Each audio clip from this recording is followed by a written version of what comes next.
The nearby town is about maybe 6 miles from the compound.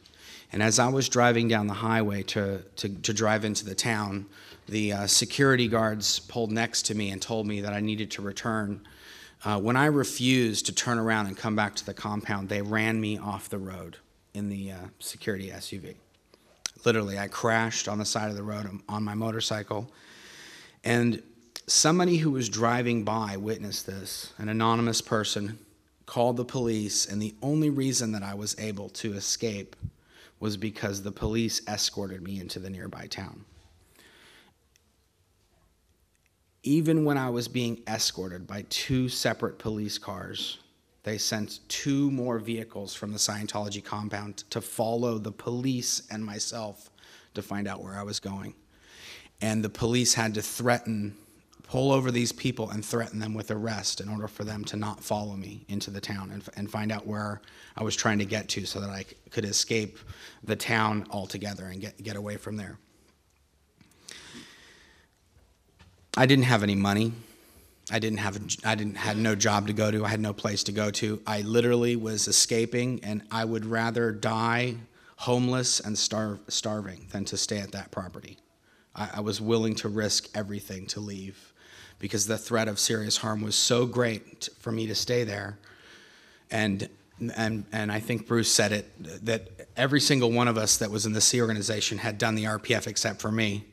And that's one of the things I left was they threatened me with the RPF. And I had already had, I had already had so much happen to me, and I'd already thought of leaving so many times before that I knew that I would rather be dead than to be there.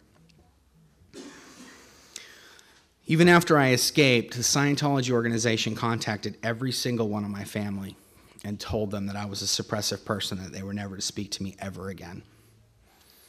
When I left in 2005, before I could even tell my mother or my sister or my brother what had happened and what went down that prompted me to leave, they were already instructed never to speak to me. And I have not spoken to my mother, my sister, or my brother since the day I left Scientology in 2005.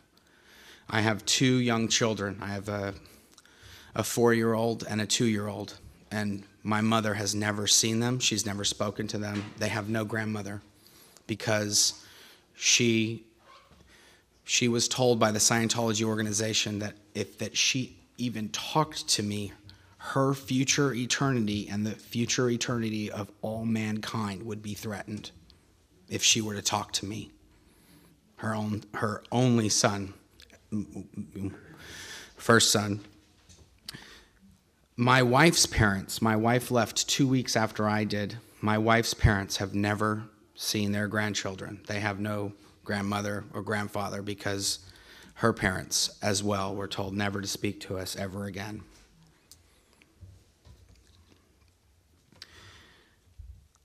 After that, after not being being told that I'm never going to speak to my family again, the Scientology organization had the gall to send me a bill for $150,000. And they told me that if you ever want to speak to your family again, the first thing you have to do is pay us $150,000 for the on-the-job training that we provided you when you worked for us for 15 years.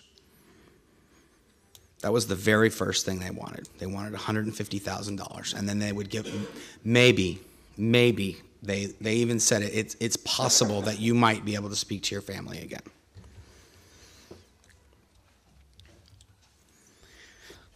There's probably hundreds of Scientologists that you could talk to that have left, former members, former employees, that will tell you very similar stories. These are not stories that are particular to the United States. This is happening in every single country, every single city, every single place that the Scientology organization operates in. These same sort of abuses are occurring. One of the reasons why this occurs, a lot of people ask me, well, how can this happen anywhere? There's so many countries that have laws against this, or you can't make people do this, or you can't make people do that. one of the reasons is that people who leave the Scientology organization are still in fear of the Scientology organization, or the Scientology organization is now holding a family member or a relative or a friend, and that's why these people are in fear of speaking out, because the Scientology organization will declare them a suppressive person, and then they will never be able to speak to the rest of their family again. Another reason is even people that this has happened to do not report it to their local government or their local police, because even though they've already lost their family and they've lost everything else, they know that if they do that, then the Scientology organization will then intimidate them further.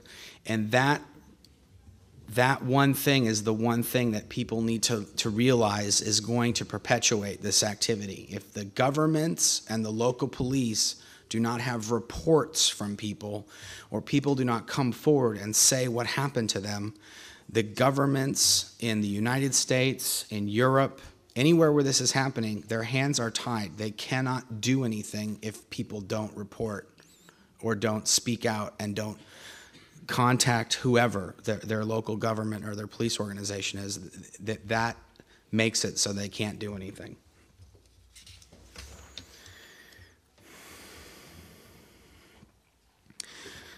One of the things that I've done is when I left and I saw some of the things that were happening to members of Scientology, I was only aware of what was happening to the employees. I never saw what was happening to the actual people that were practicing Scientology or in the organizations.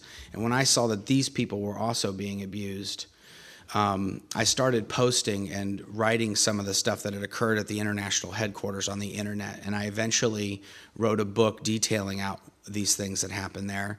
And then even after that, I decided that I would bring a lawsuit against the Scientology organization. Currently, my lawsuit was filed in January of 2009, and the lawsuit is saying that the Scientology organization is violating labor laws and is participating in human trafficking in the United States. And when we filed that lawsuit, we did not have one person who would come forward as a witness and testify besides myself. I was the only person I was the only person, as far as I know, that's even ever filed a lawsuit against the Church of Scientology or the Scientology organization for labor abuse or human trafficking. Since I filed my suit, 3 more lawsuits have been filed against them now for the exact same thing, and additionally for coercing and forcing women to perform abortions, get abortions for having children within the C organization. And now, where we didn't have one witness that would come forward and testify for our case, now we have so many witnesses that we now have to choose which witnesses will be the best witnesses to come forward and speak on our behalf. And the reason that is happening is because people are speaking out. People are protesting. People are making the abuses known. Members of the organization and employees of the organization are seeing these protests. And it's actually written in Scientology policy that these attacks only occur when something is wrong within Scientology. L. Ron Hubbard actually wrote that if attacks are occurring, then something wrong is actually occurring within the organization.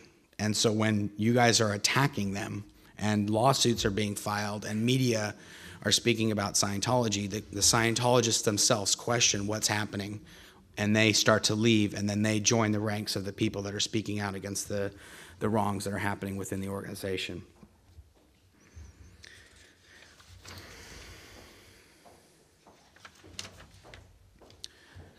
When I left and was run off the road, an anonymous person called the police and basically saved my life.